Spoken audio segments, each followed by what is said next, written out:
Siema, dzisiaj kolejny devlog. Dzisiaj przed wami łucznik, którego dodałem. Generalnie to łucznik działa tak, że bije z daleka, co chyba normalne przy łuczniku. Ale łucznik też potrzebuje strzał. Bez strzału nie możemy ani strzelać, ani używać skilli. A jeżeli chodzi o skilla, no to mamy double arrow, czyli po prostu dwie strzały.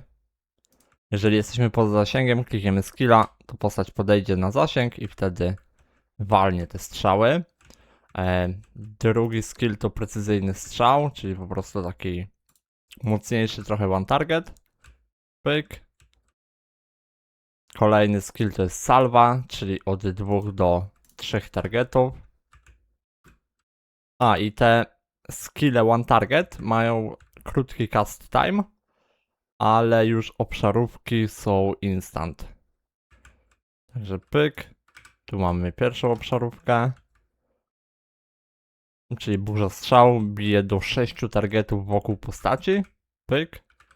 A, tylko trzeba zaznaczyć. Mopka jakiegoś. I wtedy bijemy do 6 targetów wokół. A deszcz po prostu bijemy w takim kółeczku, nie? Nie wiem, czy to nie jest trochę zbyt duże, ale to ewentualnie się zobaczy na jakichś tam testach i się pobalansuje tego typu rzeczy, nie? No, więc generalnie łucznik będzie miał mniej HP niż Warrior, większy damage niż Warrior. No i tak z tą maną, to tak pół na pół bym powiedział. Bo później jeszcze planuję maga dodać, który będzie miał mało HP, dużo many i duży damage. Oczywiście do każdego skilla mamy drzewko, jest też jedna pasywka, gdzie możemy sobie wybierać talenty. Wszystkie skille trzeba oczywiście wyekspić. Także trochę roboty z tym pewnie będzie. Kolejną rzeczą, jaką dodałem, oczywiście to drzewko już było ostatnio pokazywałem. Czyli tu mamy pierwsze drzewko, gdzie zdobywamy punkty od 1 do 100 levela. A po 100 poziomie mamy paragony, gdzie po prostu idziemy sobie tak w dół. I wybieramy sobie, no musimy wybrać, mamy 4 punkty. Z tych 4 punktów musimy jeden wybrać, nie? Czyli nie wiem, jakieś dexterity, obrażenia, hit chance, max HP, wybieramy jedno, pyk, schodzimy dalej i tu mamy znowu do wybrania, pyk, no i tak po prostu co level od 100 do nieskończoności tak naprawdę. To są takie małe bonusy, które no jak się tam nazbierają, to coś tam dadzą, nie? Jakiś max HP, jakiś movement speed nawet. No i na takiej zasadzie to działa. I tutaj później lecimy cały czas tak na dół. To oczywiście zapisujemy. Możemy sobie to zresetować za golda. Możemy sobie wyszukać, gdzie jest na przykład damage.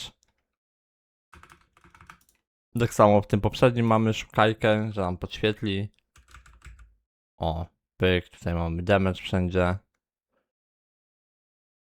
Tu też można wszystko cofać. Tak samo dodałem, że na przykład jak chcemy sobie kliknąć, że chcemy iść na przykład tutaj, do tej notki, to nie musimy dodać wszystkiego po kolei, tylko klikamy sobie pyk, tą notkę i mamy wszystkie punkty wzięte, klikamy zapisz. Tu mamy podsumowanie wszystkich naszych pasywek. No i generalnie tak to działa. To wiadomo, te drzewka, a w szczególności to będzie trzeba pobalansować, ale to na testach we wrześniu. Myślę, że sobie to pobalansujemy.